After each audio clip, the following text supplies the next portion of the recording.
It's time to eat. This is a 10-minute exercise snack to improve your mood and improve your movement. Starting off with one dumbbell, going straight into a good morning. You're going to hold this weight at the racked position right by your chest. This is going to help you engage your abdomen. You're going to bend at the knees and just drive your hips straight back to feel a lengthening happening at the hamstrings. If you want to get your glutes involved, start separating the mat with your feet, pushing outward this whole entire time to really force and engage, to properly engage the glutes. We're doing everything for 60 seconds. We have 10 movements to go through. Just making sure you take a rest whenever you need to throughout the set. We're not going to take a rest break in between. We're just going to smoothly transition to each movement.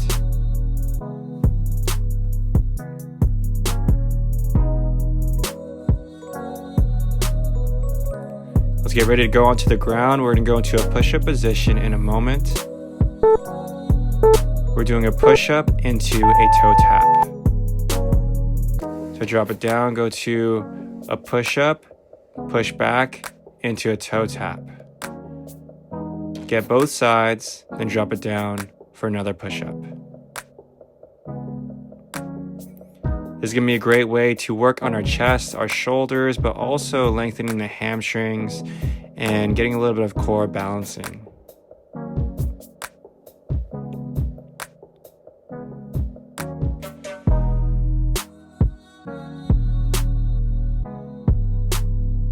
Even though we're doing just one set, you can do another set to make it a little bit harder on yourself. I find that in 10 minutes, you can really improve the way that you feel and take this time to also just mobilize your body.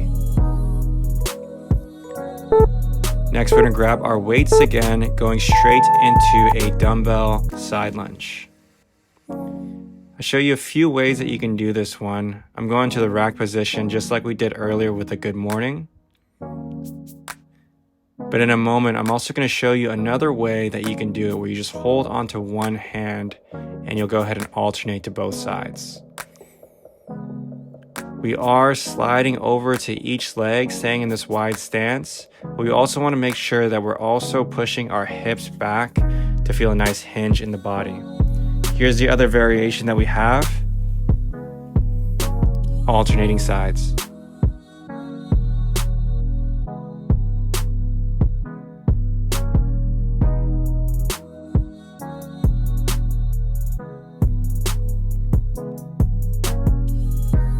And you're almost there.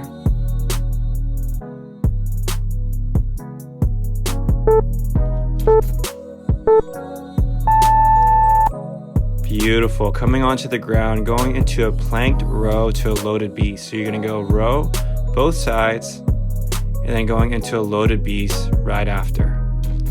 Row both sides. It's just going to help you engage those quads. Because every time you're doing that loaded beast, you're going into a squat.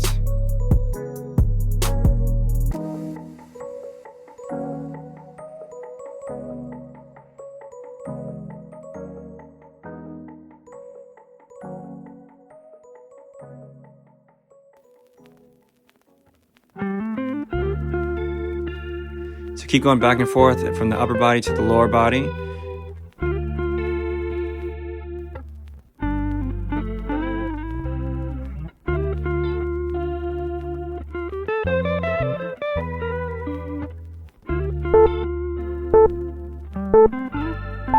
Keep one knee on the ground.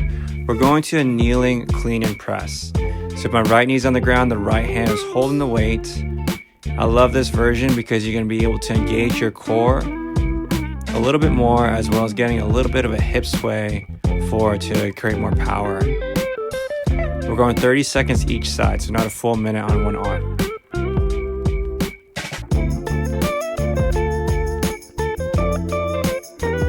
That's beautiful. Go ahead and switch that up.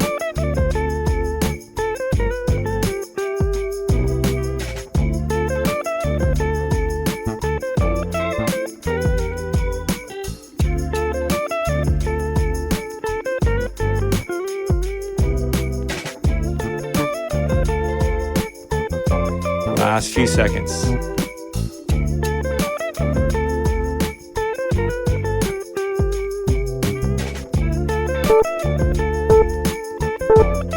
Okay, so next thing we're going to a side kick through into a crab reach. So you can kick underneath the body, side kick through, push those hips straight up into the crab reach. So right leg kicks under, plant it down, and go into reach up with the body. For our side kick through, making sure we're kicking at a 90-degree angle, all the way out. And you want to fully extend that leg before you plant it back in into the crab reach again. Just keep alternating here. Very important as well that we pull the upper hand, the top hand up high, and engage that upper back.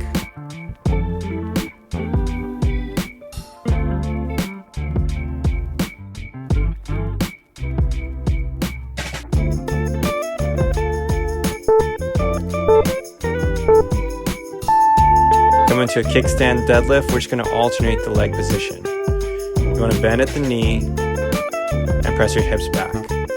So for this one, put 80% of your weight on that front leg, 20% of the weight is in the back leg, just working as a kickstand to balance. Whenever my clients are doing deadlifts, the cue that I really give them is pretend like you're putting your pants on. So you can slide that right along your legs. You don't want to have the dumbbells too far in front of you, because what that's going to do, it's going to put a lot of tension into your lower back, which you don't want at all. Focus on the hips hinging back here to engage the posterior chain properly.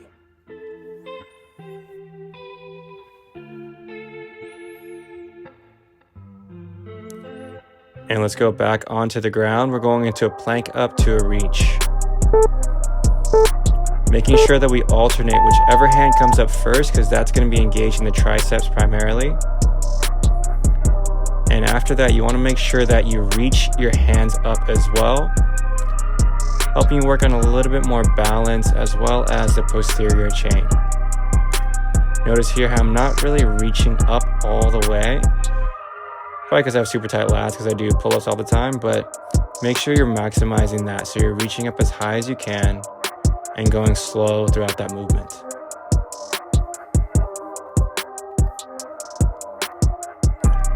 We have 2 more movements to go. You're almost there.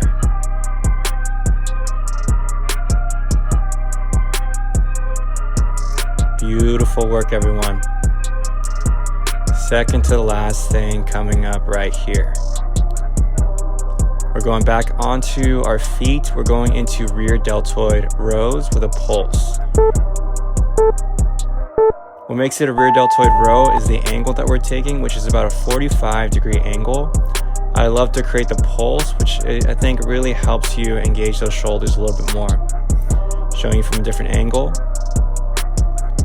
So pulse to create a little bit more time under tension with this exercise. Very important that you keep your core active the whole time. So keep bracing your abs. What that's going to do, it's going to protect your lower back.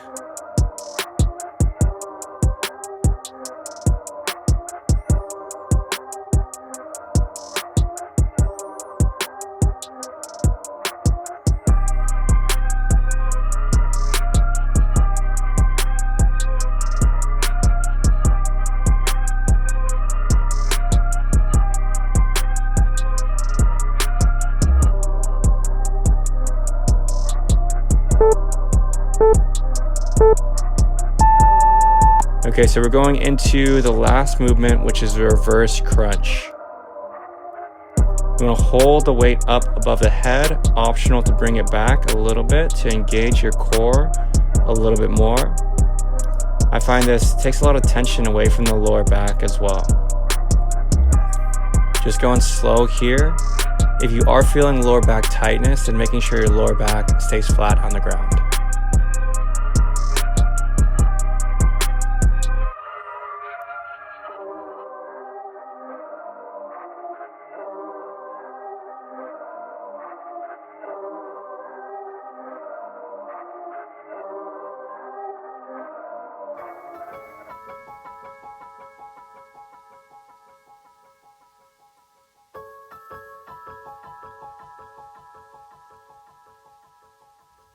Let's finish up strong here.